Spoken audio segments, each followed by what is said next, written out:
నమస్కారం. ఈరోజు మనం ఒక అత్యంత శక్తివంతమైన విషయాన్ని చర్చించుకోబోతున్నాం. మనలో చాలామందికి ఒక ప్రశ్న ఎప్పుడూ వేధిస్తూనే ఉంటుంది. మనం ఎంత పోషకాహారం తీసుకున్నా, ఖరీదైన మల్టీవిటమిన్ టాబ్లెట్లు వాడినా, రోజూ జిమ్లో గంటల తరబడి వ్యాయామం చేసినా, ఏదో తెలియని ఒక రకమైన నిస్సత్తువ, అలసట మనల్ని ఎందుకు వెంటాడుతున్నాయి? ఎందుకు ఈ కాలంలో 20 ఏళ్ల యువకులకు కూడా 60 ఏళ్ల వృద్ధుల్లా మోకాళ్ల నొప్పులొస్తున్నాయి? ఎంత ప్రయత్నించినా, ఎన్ని మందులు వాడినా మలబద్ధకం లాంటి సమస్యలు ఎందుకు శాశ్వతంగా తగ్గడం లేదు? అసలు మన మనసు ఎందుకు ఎప్పుడూ ఒక అభద్రతాభావంతో, అనవసరమైన భయాలతో అస్థిరంగా ఉంటుంది? ఈ ప్రశ్నలన్నింటికీ సమాధానం మీ బ్లడ్ రిపోర్టుల్లోనో లేదా స్కాన్ రిపోర్టుల్లోనో దొరక్కపోవచ్చు. కానీ మన మహర్షులు వేల ఏళ్ల క్రితమే రాసిపెట్టిన ఆయుర్వేద గ్రంథాల్లో దీనికి స్పష్టమైన సమాధానం ఉంది. అదే మన శరీరంలోని పృథ్వీతత్వం లేదా భూమితత్వం. ఈ అనంతమైన విశ్వం ఏ పంచభూతాలతో నిర్మించబడిందో, మన ఈ శరీరం కూడా అదే పంచభూతాల కలయిక. అందులో అన్నిటికంటే ముఖ్యమైనది, మన శరీరానికి పునాది వంటిది ఈ భూమితత్వం. ఒక బహుళ అంతస్తుల భవనానికి పునాది ఎంత ముఖ్యమో, మన ఆరోగ్యానికి భూమితత్వం అంత ముఖ్యం. పునాది బలహీనపడితే భవనం ఎలాగైతే కూలిపోతుందో, మన శరీరంలో ఈ తత్వం తగ్గినా లేదా అసమతుల్యం అయినా మన ఆరోగ్యం కూడా అలానే అస్థిరంగా మారిపోతుంది.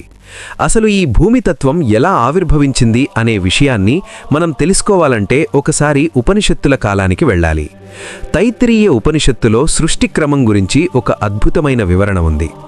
ఆ పరమాత్మ నుండి ఆకాశం, ఆకాశం నుండి వాయువు, వాయువు నుండి అగ్ని, అగ్ని నుండి జలం, చివరగా జలం నుండి భూమి ఉద్భవించాయి. ఇక్కడ మనం గమనించాల్సిన ఒక గూఢార్థం ఉంది. భూమి అనేది కేవలం ఒక తత్వం కాదు, అది మిగిలిన 4 తత్వాల సారం. ఆకాశంలోని శబ్దం, వాయువులోని స్పర్శ, అగ్నిలోని రూపం, జలంలోని రుచి, ఇవన్నీ కలిసి చివరగా భూమిలోని గంధం అంటే వాసన అనే గుణంతో పరిపూర్ణమయ్యాయి. అందుకే భూమితత్వం అంటే కేవలం బయట కనిపించే మట్టి కాదు, అది ఈ సృష్టి యొక్క అత్యంత ఘనీభవించిన శక్తి రూపం. మన శరీరానికి అన్నమయ కోశం అని పేరు.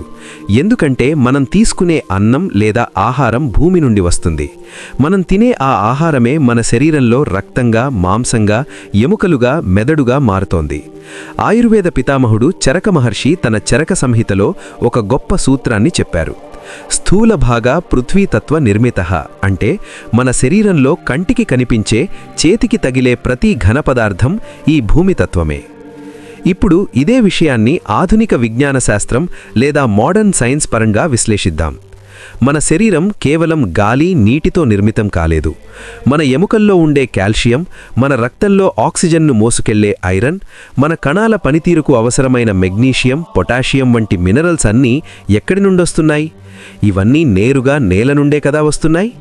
సైన్స్ ప్రకారం మన శరీరంలో 96% ఆక్సిజన్, కార్బన్, హైడ్రోజన్ వంటి వాయువులు ఉంటే, మిగిలిన ఆ 4% మాత్రమే భూమికి సంబంధించిన ఖనిజాలు ఉంటాయి. కానీ విచిత్రమేమిటంటే, ఆ తక్కువ శాతంలో ఉండే ఖనిజాలే మన శరీరానికి ఒక రూపాన్ని, బలాన్ని, స్థిరత్వాన్ని ఇస్తాయి. అందుకే మనం మరణించిన తర్వాత పంచభూతాల్లో కలిసిపోయారు అని అంటాం. అంటే మనలోని మట్టి మట్టిలోనూ, నీరు నీటిలోనూ కలిసిపోతుంది అని అర్థం. నిశితంగా ఆలోచిస్తే మీరిప్పుడు చూస్తున్న మీ శరీరం అక్షరాల ఈ భూమి యొక్క రూపాంతరమే తప్ప వేరేది కాదు. మన శరీరాన్ని ఒకసారి గమనించండి. మనకు ఆధారాన్నిచ్చే ఎముకల గూడు, కదలికనిచ్చే కండరాలు, మనల్ని రక్షించే చర్మం, గట్టిగా ఉండే పళ్ళు, గోళ్ళు, జుట్టు, ఇవన్నీ భూమితత్వానికి నిదర్శనాలు. ఆయుర్వేదం ప్రకారం భూమితత్వం మన శరీరానికి ధారణాశక్తినిస్తుంది.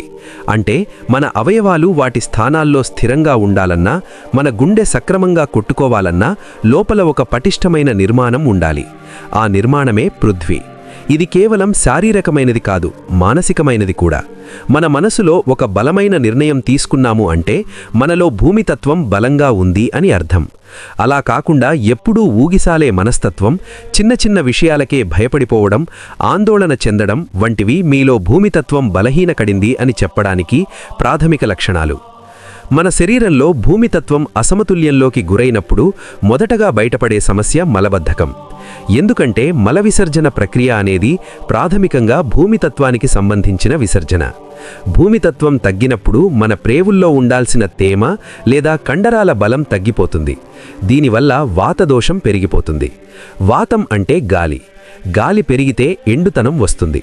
దీని ఫలితంగానే మోకాళ్లలో జిగురు అరిగిపోవడం, కీళ్ల నొప్పులు రావడం, జుట్టు విపరీతంగా రాలిపోవడం వంటివి జరుగుతాయి. ఒక చెట్టుకు నేల నుండి సారం అందకపోతే ఆ చెట్టు ఎలాగైతే ఎండిపోతుందో, భూమితత్వం తగ్గిన మనిషి కూడా అలానే జీవం లేని విగ్రహంలా మారిపోతాడు. ఇది కేవలం ఒక వ్యాధి కాదు, ఇది మన పునాదిలో వచ్చిన లోపం. మరి ఈ లోపాన్ని ఎలా సరిదిద్దుకోవాలి? ప్రకృతికి దూరమైన మనం మళ్ళీ ఆ భూమాత ఒడిలోకి ఎలా చేరాలి? మన ఆహారపు అలవాట్లను ఎలా మార్చుకోవాలి? ఈ విషయాలను ఇప్పుడు వివరంగా తెలుసుకుందాం. మిత్రులారా, మన శరీరంలో భూమితత్వం బలహీనపడితే దాన్ని కేవలం రసాయన మందులతో కాకుండా మనం తినే ఆహారంతోనే తిరిగి శక్తివంతం చేసుకోవచ్చు. ఆయుర్వేదం ఒక అద్భుతమైన నియమాన్ని చెప్తుంది. ఏ ఆహారమైతే నేల లోపల పెరుగుతుందో అది భూమితత్వాన్ని అత్యధికంగా కలిగి ఉంటుంది. అంటే కందగడ్డలు, బంగాళదుంపలు, చిలకడ దుంపలు, బీట్రూట్, క్యారెట్ వంటి భూగర్భంలో పెరిగే కూరగాయలు మన శరీరానికి అసలైన స్థిరత్వాన్ని, బలాన్ని ఇస్తాయి. వీటిని క్రమబద్ధంగా తీసుకోవడం వల్ల మన శరీరంలోని కణజాలం లేదా టిష్యూస్ చాలా బలంగా మారతాయి. ఇక ధాన్యాల విషయానికొస్తే మనం రోజూ తినే తెల్లకి పాలిష్ పట్టిన బియ్యం కంటే రాగులు, జొన్నలు, సజ్జలు, కొర్రలు వంటి చిరుధాన్యాలు భూమితత్వానికి నిలువడదాలు. ఇవి తక్కువ నీటితో నేల సారాన్ని పూర్తిగా గ్రహించి పెరుగుతాయి. వీటిలో ఉండే కాల్షియం, మెగ్నీషియం మరియు పీచు పదార్థం మన ఎముకలను వజ్రంలా మారుస్తాయి. మీరెప్పుడైనా గమనించారా? మన తాతలు, ముత్తాతలు రాగి సంకటి, జొన్న రొట్టెలు తినేవారు. అందుకే వారు 80 ఏళ్ల వయసులో కూడా ఎంతో గంభీరంగా, కర్ర సహాయం లేకుండా నడవగలిగారు. ఆధునిక సైన్స్ ప్రకారం ఇవన్నీ కాంప్లెక్స్ కార్బోహైడ్రేట్స్. ఇవి మన జీర్ణ వ్యవస్థను మెరుగుపరచడమే కాకుండా మలబద్ధకాన్ని శాశ్వతంగా దూరం చేస్తాయి. కేవలం ఆహారమే కాదు, మన జీవనశైలిలో కూడా మనం భూమికి పూర్తిగా దూరమైపోయాం. రోజంతా టైల్స్ మీద నడవడం, ఎప్పుడూ చెప్పులు వేసుకోవడం, మెత్తటి పరుపుల మీద పడుకోవడం వల్ల భూమితో మనకు ఉండాల్సిన ఆ ఎలక్ట్రిక్ కనెక్షన్ తెగిపోయింది.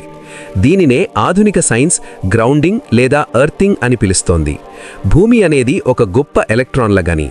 మనం ఖాళీ కాళ్లతో మట్టిలో లేదా గడ్డిలో నడిచినప్పుడు భూమిలోని నెగటివ్ ఎలక్ట్రాన్లు మన శరీరంలోకి ప్రవేశించి మనలో ఉండే ఇన్ఫ్లమేషన్ మరియు ఒత్తిడిని తగ్గిస్తాయి. అందుకే రోజుకు కనీసం 10 నిమిషాలైనా చెప్పులు లేకుండా నేల మీద నడవడానికి ప్రయత్నించండి. వీలైతే తోట పని చేయండి. మట్టితో చేతులను తాకడం వల్ల మన మెదడులో సెరటోనిన్ అనే హ్యాపీ హార్మోన్ విడుదలవుతుంది. ఇది మీలోని భయాన్ని పోగొట్టి అద్భుతమైన మానసిక ప్రశాంతతనిస్తుంది. భూమికి ఎంతటి సహనం ఉందో మనందరికీ తెలుసు. మీరు మట్టితో ఎంతగా మమేకమైతే మీలో కూడా అంతటి సహనం, ఓర్పు పెరుగుతాయి. మన శరీరంలో శక్తి కేంద్రాలైన 7 చక్రాలలో మొదటిది మూలాధార చక్రం. వెన్నెముక అడుగు భాగంలో ఉండే ఈ చక్రమే మన భూమితత్వానికి ప్రధాన కేంద్రం. ఈ చక్రం ఎప్పుడైతే బలహీనపడుతుందో అప్పుడే మనిషిలో అభద్రతాభావం, రేపటి గురించి భయం కలుగుతాయి. ఈ చక్రాన్ని ఉత్తేజితం చేయడానికి మన పూర్వీకులు ఒక అద్భుతమైన బీజమంత్రాన్ని ఇచ్చారు. అదే లం. ప్రతిరోజు ఉదయం ప్రశాంతంగా కూర్చొని మీ దృష్టిని వెన్నెముక చివరి భాగంపై ఉంచి లం అనే శబ్దాన్ని ఉచ్చరిస్తూ ధ్యానం చేయడం వల్ల మీ శరీరంలో భూమితత్వం సమతుల్యమవుతుంది. అలాగే మనం చేసే చిన్న చిన్న పనులు కూడా పెద్ద మార్పును తీసుకొస్తాయి. కుర్చీల మీద కాకుండా నేల మీద కూర్చొని భోజనం చేయడం, వీలైతే నేల మీద పడుకోవడం వంటివి మనల్ని భూమాతకు దగ్గర చేస్తాయి. ఇది కేవలం ఒక పాత పద్ధతి మాత్రమే కాదు. మీ వెన్నెముక నేలకు దగ్గరగా ఉన్నప్పుడు భూమి యొక్క గురుత్వాకర్షణ శక్తి మీ నాడీ వ్యవస్థను క్రమబద్ధీకరిస్తుంది. మీలో ఆత్మవిశ్వాసం పెరగాలన్నా, భయం పోవాలన్నా మీ మూలాధార చక్రం బలంగా ఉండాలి. ఈ ప్రపంచంలో ఏ చెట్టు కూడా వేర్లు లేకుండా నిలబడలేదు. మనిషి కూడా అంతే. భూమితత్వమనే వేర్లు బలంగా లేకపోతే వాడు ఎంతటి మేధావైనా, ఎంతటి ధనవంతుడైనా అనారోగ్యం మరియు అస్థిరత్వంతో కుప్పకూలిపోక తప్పదు. మనం పుట్టింది మట్టిలో, మనం పెరిగేది మట్టి ఇచ్చే ఆహారంతో, చివరికి మనం విలీనమయ్యేది కూడా ఆ మట్టిలోనే. అందుకే మన ఆరోగ్యం కోసం, మన రాబోయే తరాల ఆరోగ్యం కోసం మళ్లీ ప్రకృతికి దగ్గరవుదాం. కృత్రిమమైన రసాయన మందుల కంటే సహజమైన భూమితత్వాన్ని నమ్ముకుందాం. నేటి నుండే మీ ఆహారంలో చిరుధాన్యాలను భాగం చేసుకోండి. వారంలో ఒక్కరోజైనా మట్టిలో నడవండి. భూమాత పట్ల కృతజ్ఞతాభావంతో జీవించండి. అప్పుడే మీ శరీరం వజ్రంలా, మీ మనస్సు హిమాలయంలా స్థిరంగా మారతాయి. ఈ వీడియో మీకు కొత్త విషయాలను నేర్పించిందని, మీలో ఒక కొత్త ఆలోచనను రేకెత్తించిందని నేను నమ్ముతున్నాను. భూమితత్వం గురించి తెలుసుకున్నాం కదా. మరి మన శరీరంలో దాదాపు 72% ఉండే జలతత్వం అంటే నీటితత్వం బలహీనమైతే ఏమవుతుంది? నీరు మన శరీరంలోని మలినాలను ఎలా కడుగుతుంది? అది మన మానసిక స్థితిని ఎలా ప్రభావితం చేస్తుంది? ఈ విషయాల గురించి మీరు తెలుసుకోవాలి అనుకుంటే కింద కామెంట్ సెక్షన్లో పార్ట్ 2 అని టైప్ చేయండి. ఈ సమాచారం మీకు నచ్చినట్లయితే తప్పకుండా లైక్ చేయండి మరియు మీ మిత్రులకు, కుటుంబ సభ్యులకు షేర్ చేయండి. మన సనాతన ధమ్మంలోని ఆరోగ్య రహస్యాలను అందరికీ చేరవేద్దాం. ఇలాంటి మరిన్ని ఆసక్తికరమైన వీడియోల కోసం మన ఛానల్ని సబ్స్క్రైబ్ చేసుకోవడం మర్చిపోవద్దు. మరో అద్భుతమైన ఆరోగ్య రహస్యంతో మళ్ళీ కలుద్దాం. అంతవరకు సెలవు. సర్వేజన సుఖినో భవంతు.